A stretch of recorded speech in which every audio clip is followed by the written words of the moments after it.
So thanks everybody for joining us tonight. My name is Rita Frumholt, and I know some of you already. I am Kim's campaign manager. We've been working together. We started working together, believe it or not, back in January, and started kicking this off. And then we had the 3-month COVID pause, as we call it, and we got going again in June. And we've been holding different types of Zoom webinars every week since June. So I think we're at least number 8 by now, something like that. So what I'm going to do is I'm going to do a personal introduction to Kim. A lot of you know her and some of you don't. So we're just going to go back through some of the basics of her bio. And I'm going to turn it over to Kim after that. And then we're going to dive deep with Guy Dauncey into food security issues. Guy's going to speak about 30 minutes, I think. And then we'll open it up to questions and answers. And you can post your questions if you don't mind. Keep them in the Q&A box, which you'll see at the bottom of your screen. It just helps us manage things a little bit better if they're all in one place rather than the chat. So as an introduction to Kim, I first met Kim, it was way back in 2014 when we were both working members of the BC Green Provincial Council. That's like the board that manages the party. And back then I was immediately impressed by her enthusiasm for the party, all it stands for, and her determination to use her involvement with the party to create real, lasting change for the people in her community and across the province. And as we all know, jumping into politics is not an easy game, and it's not something that anyone takes lightly. Kim stands apart from the other candidates I've worked with over the years in many ways, not the least of which is that she really wants this. She feels drawn to play a leadership role in BC politics with the BC Green Party and does not shy away from the tremendous challenge that this presents to her personal and her professional life. She has passed control of her highly successful, award-winning mortgage consulting business to others to manage while the leadership campaign is going on. And this is allowing her to dedicate 100% of her time to running the best campaign possible, reaching as many members and supporters with her message of hope and change as she can. And unlike the other leadership contestants, Kim has deep roots in the party, being an active and proud member for the last 6 years. She served on provincial council as vice chair and secretary and was chair of the government's committee. And the party has recognized her achievements with 3 different service awards, one in 2016, one in 2017, and another one in 2019. She's taken a leave from provincial council while the leadership race is going on. And Kim also has political experience, having run in the 2017 provincial election as the BC Green MLA candidate for the Powell River Sunshine Coast riding, where her team doubled the party's 2013 vote share. And she plans to run again and win this time in 2021. And hopefully it's not sooner than 2021, but hopefully it's the fall of 2021. And she also founded her local riding association. So lots of involvement with the party over the years. And on top of this, she has found time to be active in her community in several leadership positions, including having served as the president of her local Chamber of Commerce, co-chair of the Community Futures Loans and Investments Committee, and co-founder of the Workforce Affordable Housing Society. Having this strong background with the BC Greens, politics, community advocacy, she will be able to hit the ground running and lead the party into the next election with a stellar slate of candidates. In uncertain times like those we find ourselves living in these days, to me, Kim personifies the kind of leadership our province and the world needs more of. I'm honored to work with a leadership candidate with such integrity, motivation, passion, and grit. Please welcome my friend, Kim Darwin. Thank you, Rita, and I thank you for being my campaign manager and going through this journey with me. We have some incredible people on our team, and I'm so grateful Yeah, absolutely. Just before I'm going to speak just real quickly, because I'm really wanting to hear from the experts, and Guy has so many solutions that I'm really excited that he'll be able to share with us today. But before I start, I want to acknowledge that I'm speaking to you from the traditional unceded territory of the Sechelt Nation. Also in my riding are the Tla'amin Nation, the Squamish Nation, and the Klahoose Nation. And I think, you know, COVID-19, we can't not talk about it because it is on our minds constantly today, these days. And it's really highlighted British Columbians' reliance on food imports and how vulnerable our food security really is. I mean, we have been warned year over year over year as California has gone through their droughts. And if that wasn't enough to get us more motivated to be more food secure in British Columbia, I don't know what else will. And one thing that I've also learned is that the Canada-US Free Trade Agreement doesn't include any caveats for pandemic situations. So what that leaves me to believe is that if the US decided that they needed food for themselves, that we could be in some pretty dire situations. And we all saw how, you know, food insecurity at the beginning of this pandemic played out, and, you know, whether we really were food insecure at that time or whether it was a perception, you know, remains to be seen. But we saw how the cycle of hoarding and product shortages, you know, really made us think about where does our food come from. And it also shed a light on BC's reliance on skilled temporary foreign workers for the farmers and their growing operations, which, I mean, I had always known that that was a really big part, but it became really, really amplified. So in addition to my day job, which is a mortgage consultant, I'm also a herbalist, and I'm a wild crafter. I've been studying and practicing traditional Chinese, Ayurvedic, and Western herbal medicine for a little over 20 years. And with each of those healing modalities, healthy food is a person's really first form of medicine. So I'm very, very passionate about healthy food. And I believe that investing in regenerative, organic farming practices, silvopasture, inter-tree crop planting, permaculture, um, low-till farming, you know, avoiding the use of fertilizers to avoid all of the nitrous oxides emissions. All of these things are win-win endeavors. And in fact, you know, imagine investing in food growing systems as a measure of strong climate action, job creation, preventative health medicine, maintenance, and essentially food security. I mean, really, what a novel idea. And one of my goals as the leader of the BC Green Party is really to shift what British Columbians think of when they hear the words jobs and economy, and have the BC Green Party be the leading political party in the economic transition that we need to see in order to meet our climate targets, tackle inequality, all while putting food on the table. In fact, we can be the yes to the no that we've always been branded with. So I am quite excited to have our panelist, Guy Dauncey, on, and I'll give a little bio here of Guy for those of you who haven't already heard or met him. So Guy Dauncey is an anthropological economist who works to develop a positive vision of a sustainable future and to translate that vision into action. He lives on Vancouver Island, and he is the founder of the BC Sustainable Energy Association, co-founder of the Victoria Car Share Cooperative, and the author or co-author of 10 books, including The Climate Challenge, 101 Solutions to Global Warming, and Journey to the Future, A Better World is Possible. He's currently completing his 11th book, titled The Economics of Kindness, a 10-year transition to a green cooperative economy.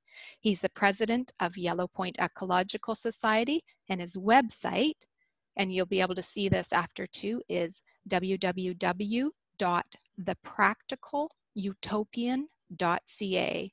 I'm very excited to have Guy speak for about 25 or 30 minutes now. It's all up to you, Guy. Thanks, Kim. So we're ready to roll. I've got a lot of, I'm not directly personally engaged in food and farming. My wife, Carolyn, wrote the book, The Zero Mile Diet and the Zero Mile Diet Cookbook. And we're partners in a farm right across the road growing intensive vegetables and horticulture and stuff like that. But I'm here writing and working and playing with farming, that's all. So let me do a screen share and get on with this. And play from the start. So question is, what would it take to build a truly resilient local food system? Jane Goodall has said that humanity is finished if we fail to adapt after COVID-19, and we need an overhaul of our food habits to prevent a future pandemic. So the 2020s, in my view, are the most crucial decade in the history of our whole civilization, going back over thousands of years. And this is the decade we've really got to change things and turn it around. I'm going to cover 7 themes, I believe it is, in this. That's regenerative organic farming, doubling BC food production, farm villages, regional growers cooperatives, limiting the control of retail supermarkets, community food hubs, and 5,000 farm rangers for COVID-19 recovery. There's more than that. There's more of that coming up. Climate recovery, soil restoration, biodiversity recovery, strong farm incomes. These are the themes I'm covering in general. So let's just go straight into the positive as a vision of what's possible. At La Ferme des Quatre Temps in Quebec, Jean-Martin Fortier, who's published this book, which is the Bible for market gardeners around BC and around Canada, they are growing 8 acres of biointensive organic veggies in a market garden. They had a generous capital investment from a Quebec billionaire, but they're generating $100,000 of crop value per acre per year with a profit margin of 40% after costs. So after they've paid all the labor, they're generating 40,000 income per acre. That's their team of workers. That's averaging 1.5 workers per acre. The secret is land, capital, organic farming skill, and business skill. Put those together, you can have success. So a profitable organic farming business model does exist, but we need to find a way to ramp it up tenfold. Same story from La Ferme du Bec-Heloin in Normandy in France, where Perrine and Charles Hervé-Gouillet have actually written a book about their work, and they're focusing on a 1/4 acre and what they can grow on a tiny slice of land using the same techniques. It's 1/4 acre organic biointensive permaculture, no machinery. They got $84,000 of gross sales per year and a take-home profit after expenses of $29,000 on a 1/4 acre. 43 hours of work, 4 weeks holiday, carbon sequestration in the soil much greater than in a forest. So this is the way they're farming, the nature of their land. Inspired by Eliot Coleman and the American author, and by the 19th century maraîchère parisienne, when Paris was self-sufficient in food. So the farmers back then, the market gardeners, knew how to grow food intensively. There was no such thing as food imports in those days. So the average French farm is 120 acres, supporting 1 job. La Ferme de Belle-Éloin is 3 jobs per hectare, or 360 times more jobs per hectare than the average farm, and far more food. So they're also, they're raising bedding plants intensively and doing all that stuff themselves. This is all their intensive growing. That's the farm, that's the team. And then Perrine says, you won't get rich in money, but you'll get rich in food, jobs, quality of life, climate, community, soil, and biodiversity. And I know a lot of people who want to be able to live this way and farm this way and grow food this way. These are Eliot Coleman's books, which some of her work is based, the 4-season harvest. So here in British Columbia, we can grow over 30 vegetables during our winter climate on the Winter Harvest Handbook. And if you've not seen, this is a quick plug for The Biggest Little Farm on Netflix, go for it. It's just there. It's a really inspiring story about a similar way of farming outside Los Angeles. So there are 7 core solutions: a 10-year transition out of capitalism, a 10-year transition to regenerative organic farming, a cooperative food economy, access to farmland, a fair trade code of conduct for retailers, community food security, and pandemic food supply planning. So the context is the climate emergency. That graph shows the level of CO2 emissions varying up and down with the ice ages until we get to the present era, and then it's just shot up with this astonishing surge of carbon from burning fossil fuels and basically destroying forests. And that's what's alarming, and this is the equivalent surge in global temperature. heading for 3 to 4 degrees temperature increase, by the end of this century. Agriculture is responsible for a quarter of the emissions, and meat and dairy are 16% of the emissions. That's globally. And just to give you a sense, these are the prospects for temperature rise, and they reach on some extremes up to 6 degrees Celsius. So it's pretty, well, I've worked so long in the climate emergency that I have a saying that if you think you understand climate and you haven't had that awful sinking feeling in your belly, you haven't understood the climate emergency. So the climate aspect of this is the nature of carbon being stored in the soil.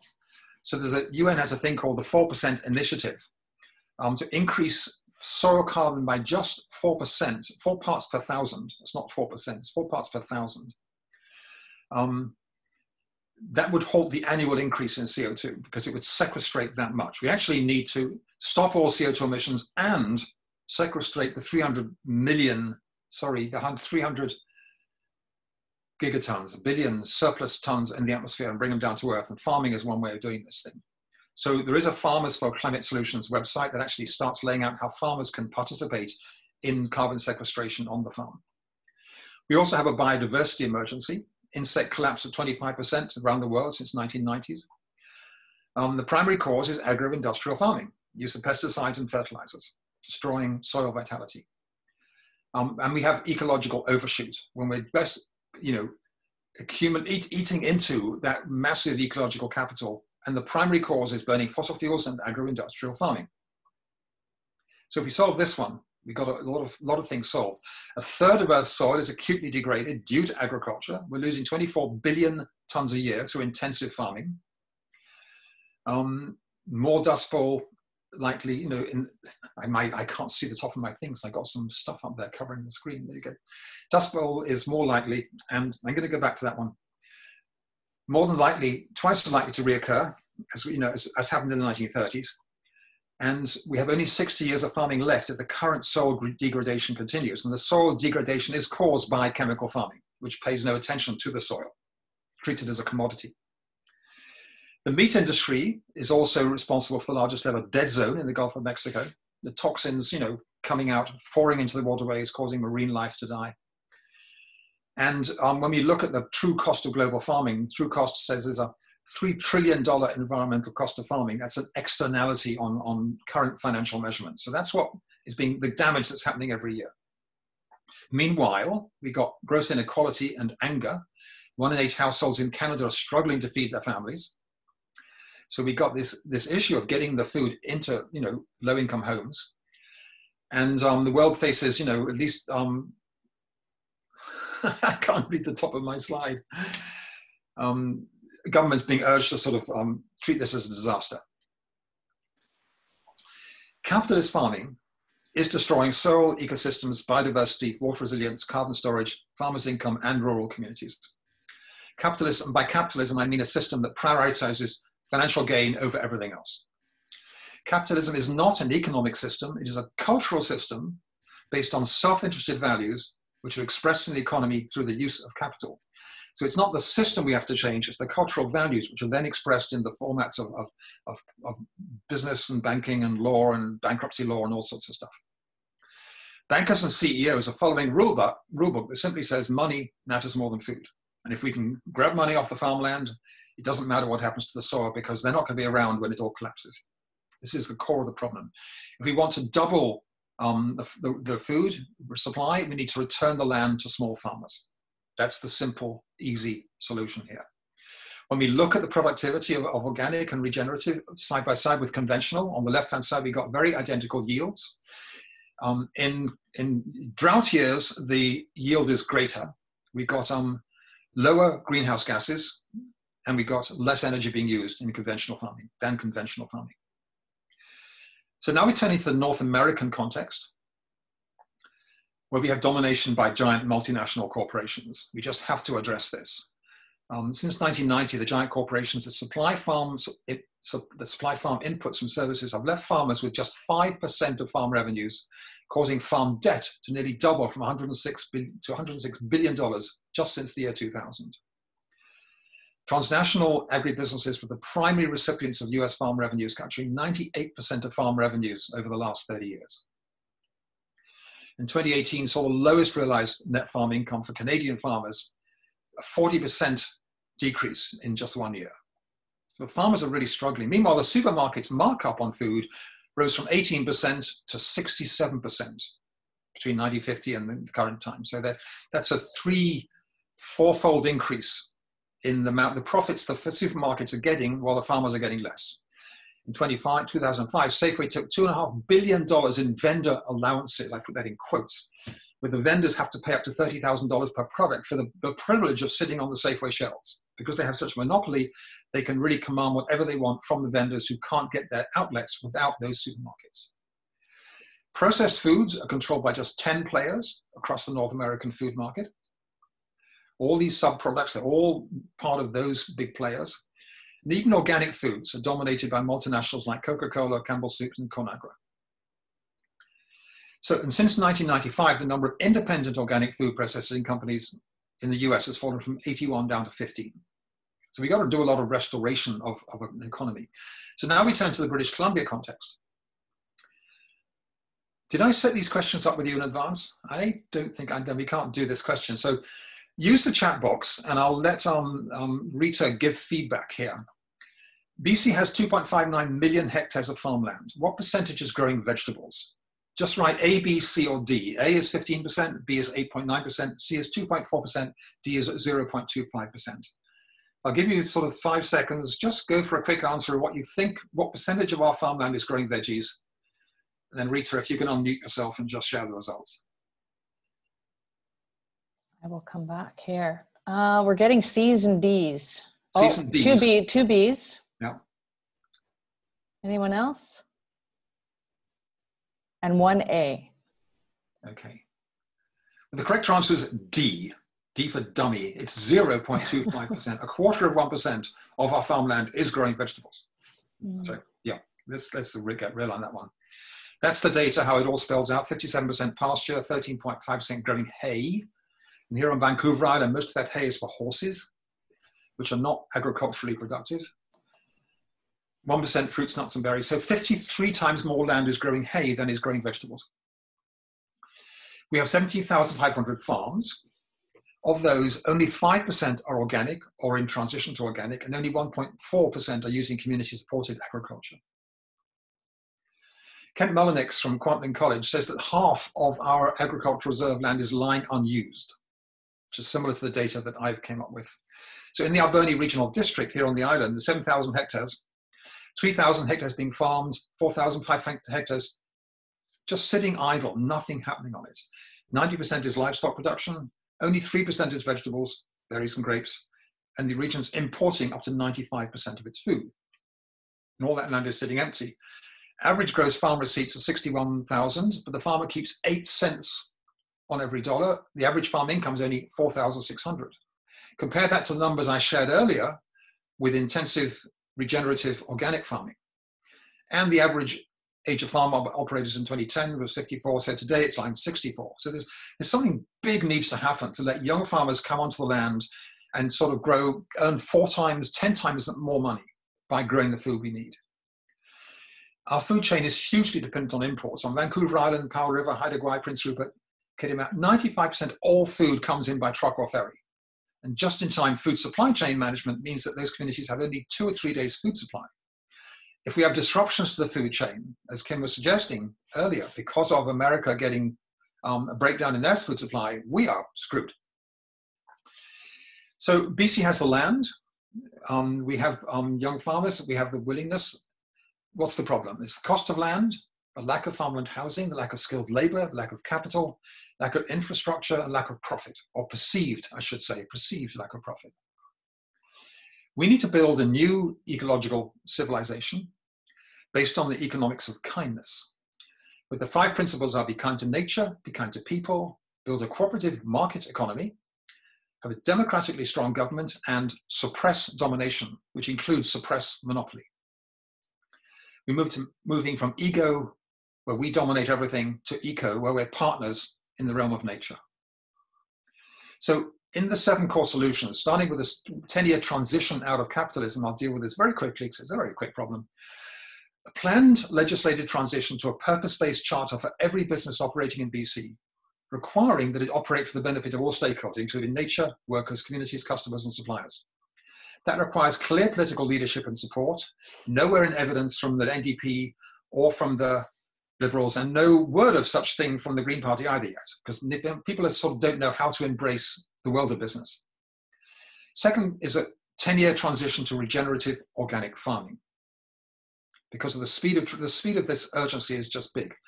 So for understanding some of the soil stuff, David Montgomery's written this great book called Growing a Revolution, Bringing Our Soil Back to Life. The key to regenerative agriculture is when you're competing with nature. Instead of competing, you're partnering with nature, you're protecting the soil, not disturbing it.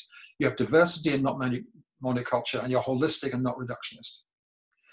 And you're storing soil in the carbon, you're storing carbon in the soil through regenerative farming.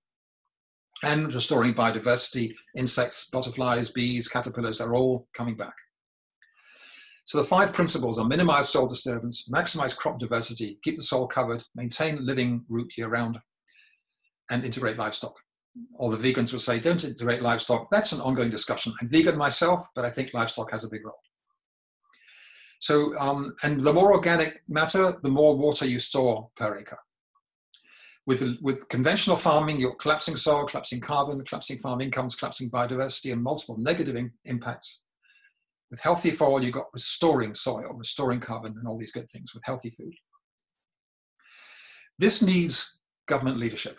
And right now, these are the 2 people, Lana Popham and John Horgan, who should be providing it and are not. Lana's a friend of mine, so I say that in all honesty. We're not seeing the progress we need.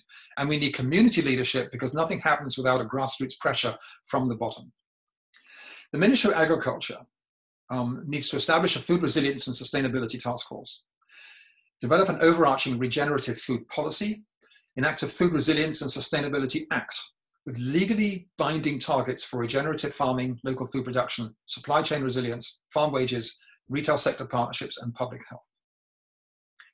We need to establish an agricultural land reserve, which will protect agricultural land and encourage farming. We've done the first. Without the agricultural land reserve, there'd be no farmland in the whole Fraser Valley. It'd all be under condos and suburban sprawl. But we've not done the second, which is encourage farming. So half of the purpose of the ALR has been missed. We need a tax on pesticides phased in, with 100% of the income being returned to the farmers to support their transition to organic regenerative farming. It's a 4 to 5 year transition while you rebuild the quality of the soil on your farm to get the yields that you need. We need to have a tax on high fructose, high fats, salt and sugar to sort of begin to tackle, the problems of bad health and obesity. You need a tax on food advertising with exemptions for sustainable foods and a ban on junk food advertising for children. And we need ecological land value taxation, where you phase in income and property tax reductions for regenerative methods of farming, which are known to increase soil carbon storage and biodiversity. These are government-led initiatives that need to come from a future green government or a green NDP alliance where the Greens can, make clear demands in advance of establishing a supply agreement. We need food procurement policies in universities, schools, hospitals, correctional facilities, and senior care homes, bringing good locally grown organic food into these. We need to restore kitchens and chefs to places like hospitals and schools and require contracts to have sustainable dietary guidelines. And we need a 10-year transition with regenerative farming education and research to expand agricultural extension services, especially biointensive, organic, agroecological, permacultural, regenerative. And we need a transition to off meat and dairy to explore the best ways to encourage a reduction in consumption of meat and dairy. It's a very sensitive topic here, but it is 16% of the cause of the crisis on the planet. There it says 14.5%, I'll say 16%. So next big solution is we need regional growers cooperatives and community food hubs. So the government's role here is to provide 3-year funding for people to develop regional cooperatives and food hubs all around the province. And I'll now come on to these. So the next part of this big, number 3, is a cooperative food economy.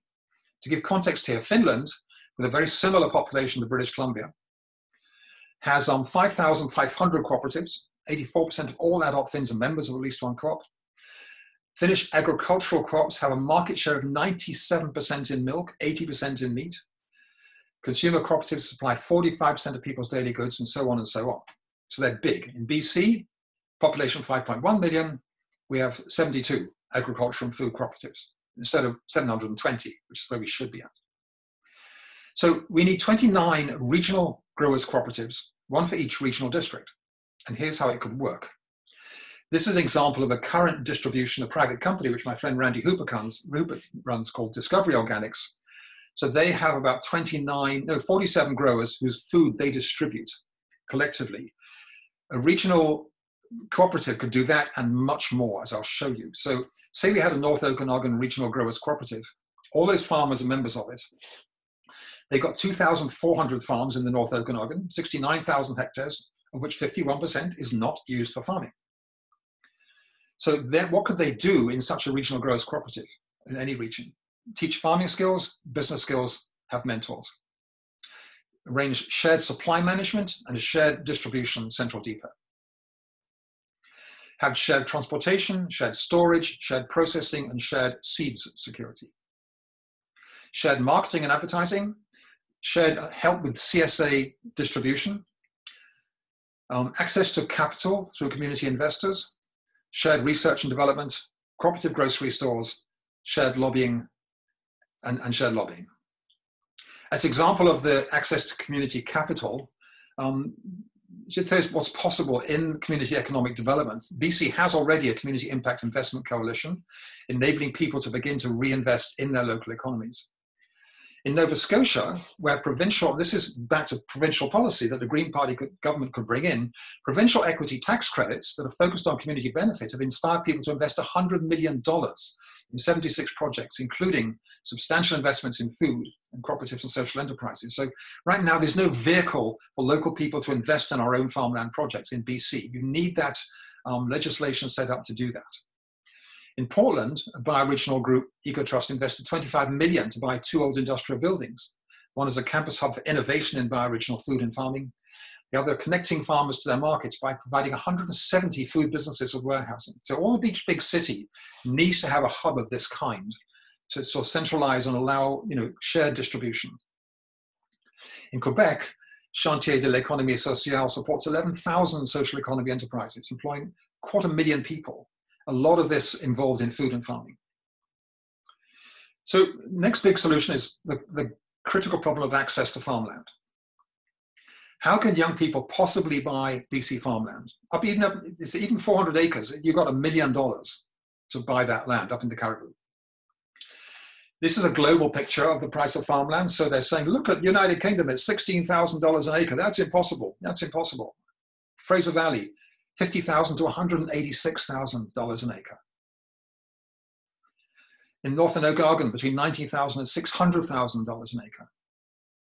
This is the kind of what you can get right now. So in the Okanagan, 19,000 acres, there's 600,000 acres. So how do you begin to buy land when you've got to pay, 750,000, 16 million?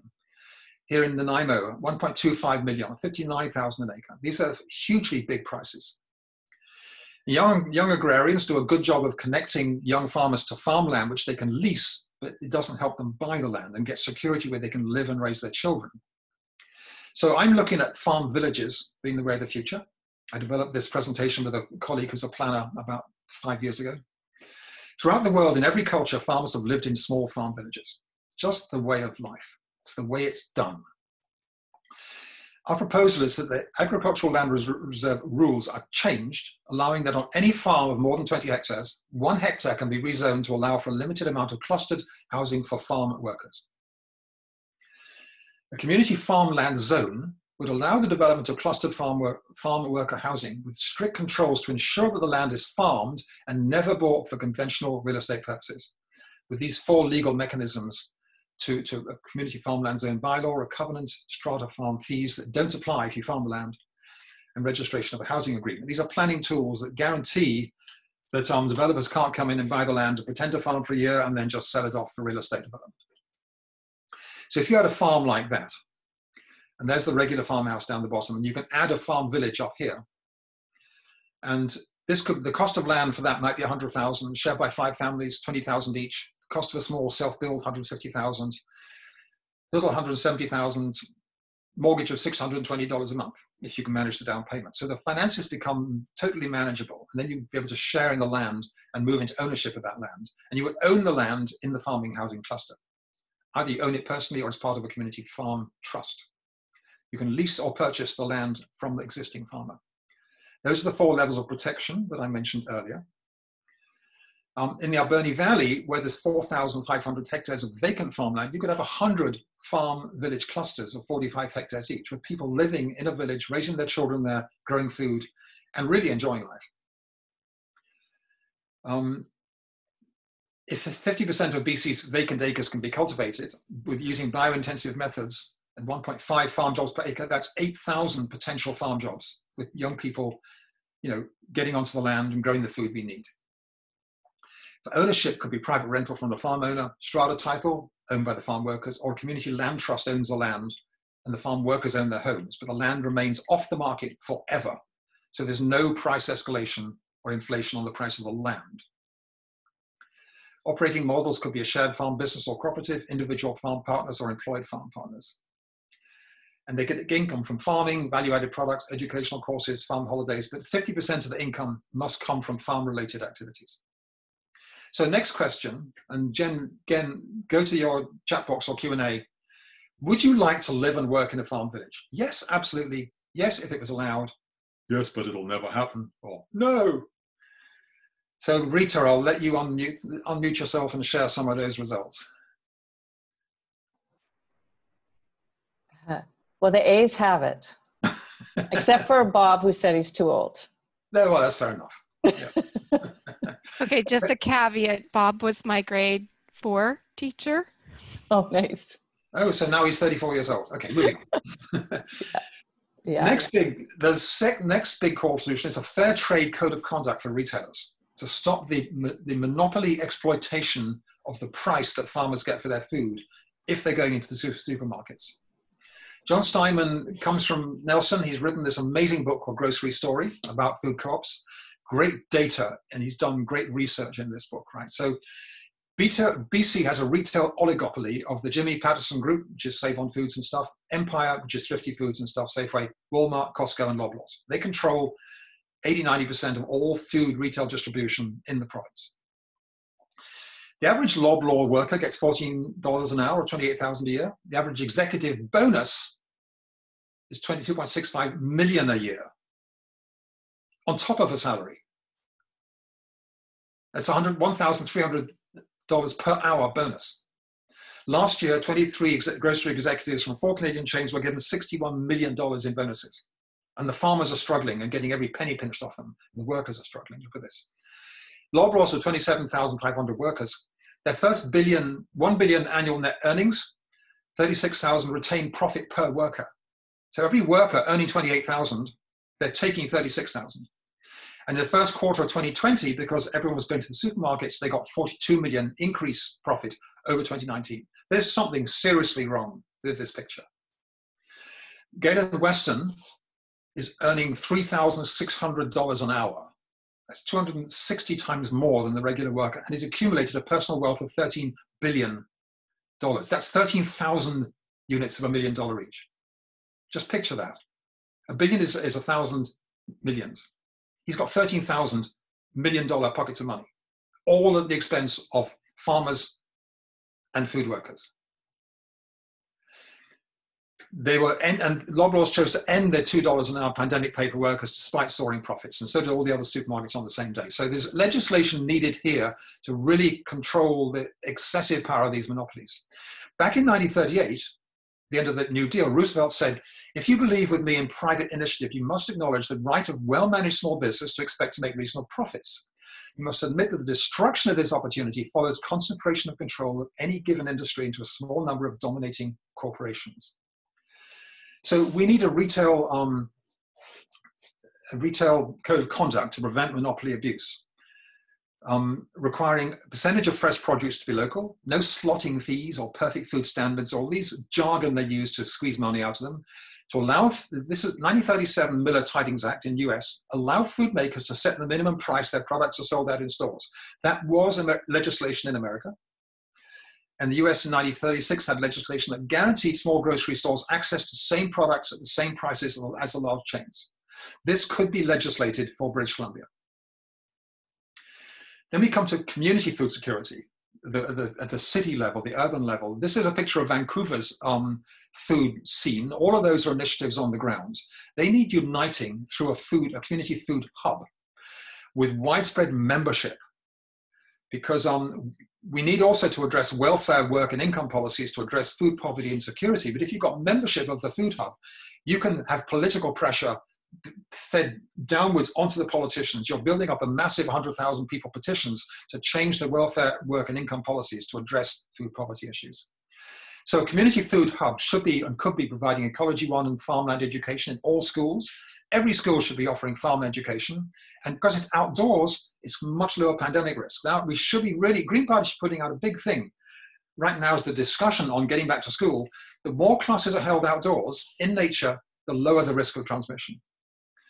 We should have Dig for Victory campaigns to grow food in front and backyards, community root cellars, juice presses, tools libraries, community allotments, community food festivals, CD Saturdays, transforming food banks into community food learning centers, community food social enterprises like, Soul Food in Vancouver, where they took wasteland and then cover it in food right downtown Falls Creek. And, they've been doing this for, I'd say, over 10 years now.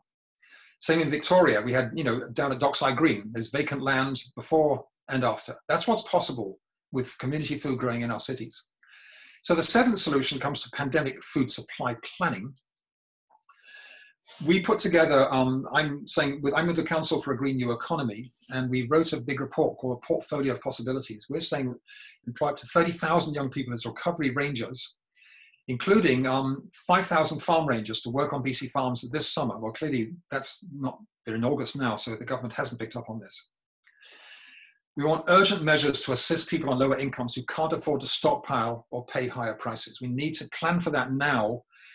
Right now, the food shortages threat has disappeared, but I think this fall it could reappear. The farm workers, everyone tested on this farm tested positive in California. Every single worker tested positive for COVID. And this is Saturday, August 18th. This is just last weekend. This is a very real threat. We need to expand local food production by all of the stuff I've talked about so far, and then look at these ideas. We should pay farmers $2,000 an acre to grow food, not hay, on vacant farmland, and raise the annual revenue requirement for tax reductions on classified farmland from between 2 to 10 acres from $2,500 to $10,000, saying you've got to grow $10,000 worth of food before you get a tax break. Right now, you can just grow $2,500, so you exchange a few eggs or sell a couple of lambs and you get a big tax break. There's something wrong with that. We need to improve conditions for BC's migrant farm workers, where now we're realizing how difficult the conditions they live in are. This action group, Rama, in the Okanagan is working to campaign for the 5,000 Latin American Caribbean workers who are working there. And we need, as Kim said earlier, to explore solutions to likely conflicts with the new US, Canada, Mexico trade agreement. Because trade agreements make no allowances for a pandemic and accord no importance to resilience of local and regional food supply chains. We cannot sacrifice human lives and the stability of our society on the altar of shareholder value maximizing free trade. This is provincial government action needed here. Well, actually, this is federal action, but the province can work with other farming provinces to say, we got to do something here. My final slide, how do we deal with this? The key groups need to meet together, the key food activist groups, decide on the top priorities, turn them into a manifesto, get 100,000 people to sign on, and besiege every politician in British Columbia. 2020 is the most crucial decade in the history of our civilization. We've got to do this thing. It's up to us. Dream it, hold it in our hearts, believe that it's possible, and then go ahead and do this thing. So there's the third question. Do you think that taken together, these ideas could build a truly resilient local food system? A, yes, they could. B, maybe, if there was enough support. C, nah, they're politically impossible. Rita, over to you to feedback what the results are. We are getting A's and B's. Good to hear that. No cynics around in the Green Party circles. Is there a balance of A's and B's? Mind you, they're really similar, aren't they? Because you can't do A without support. Right. So there we are. That's my website. That's my book, Journey to the Future. It's a novel set in the year 2032 with 2 chapters set on a farm that show how brilliant life could be if we do all these things. That's my personal website, thepracticalutopian.ca. The dawn and the seas represent my name. And I'm over and out. Stop sharing. Back to you. That was fantastic. You were a speed talker there. I had an opportunity to listen to you before, in fact, almost this exact thing, and it was so inspiring. I love solutions, and you have so many here, and food is one of my passions. In fact, Bob on the call here, he taught me at Davis Bay Elementary School in Sechelt, which is now an outdoor school. So I've also talked to a gal up in the interior who just started an outdoor school, and you are absolutely correct that that is a huge solution to the pandemic, with getting kids back to school and keeping them safe and connecting them back to the natural world, learning how to grow food. And frankly, it's a September, early October opportunity that's going to sort of, get cold. So I'd love to see the Green Party pushing out a sort of a story right now saying, get this in the debate, writing op-eds, get people talking about this, because the teachers, a lot easier for them to have the kids out of the classroom. Yeah, exactly. I had a series of questions, but I'm going to leave it to our audience. There's some questions there, Rita, if we want to proceed with those. And then if we have time, I have one question about vertical growing in solution. All right. And I'm going to ask you, let me ask you first, Kim, how much of this do you support as a candidate for Green Party leadership? Percentage-wise, if we could do it all, I support it all. This is a passion of mine. I grew up in a family where my mom had a humongous garden, and I learned how to can and jam. I've had a garden since I left home at 16. I'm incredibly passionate about this. All of my children know how to grow and process their own food and cook. And many of their friends don't. This is something that children do need to be. And would you support some of the more controversial aspects, like controlling the retail supermarkets? You know what, I probably have to give that more thought and understand more about what that looks like, to be honest. But from the outset, it sounds like yes. I mean, I have an independent grocery store in my community. I mean, it sounds like that is the best way to support farmers and make sure that that wealth distribution isn't so askew. Yeah. Cool. Okay. Right. Well, we don't have too much time left, but Roger had a series of questions, and they revolve around what supports people would need. So the first one is, what supports, for example, water overage allowance, exceptions to bylaw restrictions, will you give to support home food gardens? Well, home food gardening for water, you're either on your own well, in which you're up to your own stuff, or you're on groundwater from the city, in which case it's a municipal thing and there's no restriction. Actually, in our community, there are, depending on what level of water restrictions we get to. Right now, we've just gone to phase 3, and they actually, when we do go to phase 4, there are restrictions on gardening, or watering your gardens. Right. It is. So we store 5,000 gallons of rainwater. It lasts about 1 month. Then we pay a truck to come and fill up the tanks, which costs $225 for irrigating purposes. There's more that city farmers could do for storing rainwater. Certainly, the little rain barrel is forget it. It's a 2 days watering is forget it. You've got to have a decent, 2,000, but a 2,000 litre tank next to the house is probably a good investment. Yeah. Our local regional district did have an opportunity for people to, they had a whole program for getting the larger tanks as well, but they went really, really quickly. They were very popular. Yeah, it's also non-chlorinated water when you do that. Yeah. Exactly. Okay, just to keep things moving, what supports would you give to support local food banks? Something we didn't really talk about. To me, I would, if I was provincial government, I would do a package of support for food banks, which would be conditional on the food banks changing what they do. So the food banks would be training people in how to cook food, having community cook-ins, learning how to meet together, cook a whole week's food, put it in the freezer, learning about recipes that go with food. So for instance, our local food bank in Ladysmith a land that's growing a lot of food has too many onions. And so people say, oh, they want to know what to do with the onions. They don't want the onions. Well, give out the recipes for onion soup, for different ways of using onions, and get local people involved in growing their own food on allotments. And so they've been campaigning for local food allotments. So it's not just passively giving out food, which is really an abusive arrangement that people have to feel that way. So people feel empowered by learning food skills, both of cooking and growing and shopping together. And so if those things are put in place, and the model is a food bank called The Stop in Toronto. There's a book on that called The Stop. They've done all this. Then you'd release grants to help retrain food bank staff to do all this stuff. And you do a certain level of guaranteed purchasing of food from farmers when there's not enough donations coming in to keep the food banks going. And keep in mind, food banks were supposed to be temporary. Once they get established, you can't get rid of them. That's the trouble. No. Yeah. So I'll move on to a question from Megan. How can we get our farmers off fossil fuels?